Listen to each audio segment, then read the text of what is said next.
कभी ऐसा महसूस हुआ है कि इंसान बिल्कुल अकेला रह गया हो, जब मुस्तकबिल का खौफ दिल को जकड़ लेता है और माजी के पछतावे वो सोने नहीं देते? हम सब कभी ना कभी इन एहसासात से जरूर गुजरते हैं। ये इंसानी फितरत का हिस्सा है। और ऐसे लम्हों में जब हर तरफ बेबसी का आलम हो तो दिल एक ऐसे सहारे को ढूंढता है, एक ऐसी आवाज जो कहे कि फिक्र की कोई बात नहीं, सब ठीक हो जाएगा। और जानते हैं, वो सहारा, वो रूहानी किला कहीं दूर नहीं बल्कि कुरान मजीद के अंदर ही मौजूद है। आज हम कुरान की सबसे अजीम आयत यानी आयतुल कुर्सी के पर्दे हटाकर उन पोशीदा खजानों को तलाश करने निकले हैं जो हमें सिर्फ तहफ़्फ़ुज़ नहीं बल्कि मुकम्मल आज़ादी, ताकत और गहरा सुकून अता करते हैं। तो आइए इस सफर का आगाज करते हैं। सबसे पहला सवाल तो यही जहन में आता है कि आखिर उस आयत में ऐसा क्या है कि ये सबसे अजीम कहलाई। इसका जवाब हमें एक बहुत ही खूबसूरत वाक़े से मिलता है। एक दिन की बात है, अल्लाह के रसूल सल्लल्लाहु अलैहि वसल्लम ने अपने एक बहुत ही आलिम सहाबी हजरत उबे बिन काब रज़ियल्लाहु अन्हु से पूछा, ए अबुल मुंज़िर, क्या तुम्हें मालूम है कि अल्लाह की किताब में सबसे ज्यादा अजमत वाली आयत कौन सी है? हजरत उबई बिन काब ने कुछ लम्हे सोचा, अपने इल्म को टटोला और फिर पूरे यकीन से अर्ज किया, अल्लाहु ला इलाहा इल्ला हुवल हय्युल क़य्यूम। ये जवाब सुनकर अल्लाह के रसूल सल्लल्लाहु अलैहि वसल्लम इतने खुश हुए कि उन्होंने मोहब्बत से उनके सीने पर हाथ मारा और फरमाया, अल्लाह की कसम, ए अबुल मंजर, तुम्हें ये इल्म मुबारक हो। तो ये सनद खुद नबी अकरम सल्लल्लाहु अलैहि वसल्लम ने अता की है कि ये आयत सबसे अजीम है। और इसी अजमत का पहला खजाना इस आयत के बिल्कुल शुरू में ही छुपा हुआ है। ये खजाना है हकीकी आज़ादी का खजाना।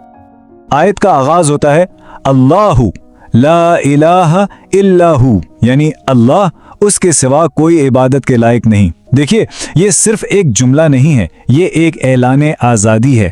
ये तौहीद का वो ऐलान है जो दिल को हर किस्म की गुलामी से पाक कर देता है। आज के दौर में इंसान कितनी चीज़ों का गुलाम है, ओहदे का, पैसे का, लोगों की राय का, खौफ का। ये सब वो छोटे छोटे खुदा हैं जिन्हें हमने अपने दिलो दिमाग पर बिठा लिया है। तो जब कोई कहता है ला इलाहा, कोई माबूद नहीं, तो वो इन तमाम चीज़ों की नफ़ी कर देता है और फिर ऐलान करता है इल्लाहु, सिवाय उसके, यानी बस एक ही हकीकी ताकत है, और जो एक का हो जाए ना, वो दुनिया की हर गुलामी से आज़ाद हो जाता है। आज़ादी के बाद आता है दूसरा खजाना, और वो है ताकत का खजाना। एक ऐसी ताकत का सरचश्मा जो कभी खत्म नहीं होता। आयत आगे बढ़ती है, अल क़य्यूम, अल हई, यानी वो ज़ात जो हमेशा से है और हमेशा रहेगी, जिंदगी का असल सरचश्मा। और अल क़य्यूम वो ज़ात जो खुद कायम है और जिसने इस पूरी कायनात को थाम रखा है। हम इंसान, हम फानी हैं। हमारी ताकत, हमारा ओहदा, हमारी सेहत, सब कुछ आर्जी है। एक लम्हे में सब कुछ बदल सकता है, लेकिन हमारा रब अल हय्युल क़य्यूम है। जब कोई ये अल्फाज कहता है तो वो अपनी कमजोरी का इतराफ करके कायनात की सबसे बड़ी, कभी ना खत्म होने वाली और कभी ना थकने वाली ताकत से जुड़ जाता है। अब आता है तीसरा खजाना, जो उस ताकतवर रब की तरफ से कामिल और दायमी हिफाजत की जमानत है, और ये खजाना है सच्चे सुकून का। आयत में आता है, ला ताखुज़ुहु सिनतुम वला नौम, उसे ना ऊँग आती है और ना नींद। यहाँ दो लफ्ज़ इस्तेमाल हुए हैं, सिनत यानी हल्की सी गनूदगी और नौम यानी गहरी नींद। हमारा रब इतना बेदार और चौकन्ना है कि उसे तो गनूदगी भी नहीं छू सकती। मतलब ये कि हम बेफिक्र होकर सो सकते हैं क्योंकि हमारा मुहाफिज हर लम्हा जाग रहा है। इसकी सबसे बड़ी दलील वो मशहूर वाक़या है जब हज़रत अबू हुरैरा रज़ियल्लाहु अन्हु सदक़े के माल की पहरेदारी कर रहे थे। एक चोर आया और उन्होंने उसे पकड़ लिया। यह सिलसिला 3 रातों तक चला।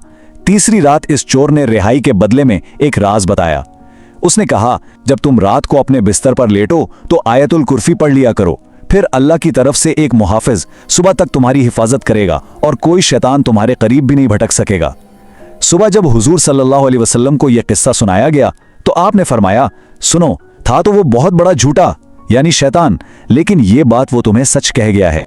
चौथा खजाना है भरोसे का यानी तवक्कल का, और ये खजाना तब मिलता है जब हम अपने महदूद इल्म और अल्लाह के कामिल हर चीज को घेरने वाले इल्म के दरमियान फर्क को समझ लेते हैं।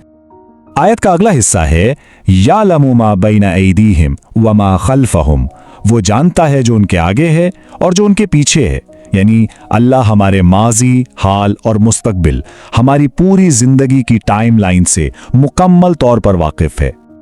हम अपनी जिंदगी की हर तफसील को काबू करने की कोशिश करते हैं, अपने 5 साला 10 साला मंसूबे बनाते हैं, लेकिन जब ये बहुत तस्लीम कर ली जाए कि हमारा इल्म तो एक समुंदर के मुकाबले में एक कतरे जैसा है, तो फिर हम अपनी बेचैन मंसूबा बंदी को उसके कामिल मंसूबे के सुपुर्द कर देते हैं।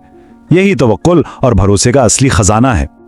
और अब हम पहुंचते हैं इस आयत के उरूज पर, 5वां और आखिरी खजाना जो हमें अल्लाह की हैबतनाक अजमत का एहसास दिलाता है। आयत का ये हिस्सा है, वसिअ कुर्सियुहुस समावाति वल अर्द, उसकी कुर्सी ने आसमानों और जमीन को घेर रखा है। उसकी वुसअत का अंदाजा जरा नबी अकरम सल्लल्लाहु अलैहि वसल्लम की इस मिसाल से लगाइए।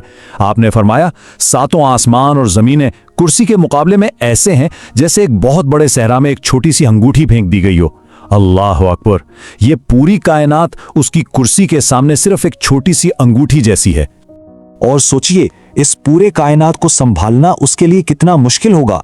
आयत खुद जवाब देती है, वला यऊदुहु हिफ्ज़ुहुमा, यानी उन दोनों की हिफाजत उसे जरा भी नहीं थकाती। और आयत का इख्तिताम होता है, वहुवल अलीयुल अज़ीम, और वो सबसे बुलंद, सबसे अजीम है। जब दिल इस हकीकत को महसूस कर लेता है ना, तो हमारे पहाड़ जैसे मसाइल, हमारी गहरी से गहरी परेशानियां इस कायनाती अजमत के सामने राई के दाने से भी छोटी लगने लगती हैं। तो आज हमने आयतुल कुर्सी के समंदर से ये 5 पोशीदा खजाने हासिल किए। पहला, आज़ादी का खजाना। दूसरा, ताकत का खजाना। तीसरा, सुकून का खजाना। चौथा, भरोसे का खजाना। और 5वां, अजमत का खजाना। ये आयत सिर्फ अल्फाज का मजमुआ नहीं, बल्कि एक मुकम्मल रूहानी ताकत और एक मजबूत कला है। बस एक गुजारिश है कि आज रात सोने से पहले इस आयत को सिर्फ जुबान से नहीं, बल्कि इसके एक एक लफ्ज को महसूस करके पढ़ा जाए।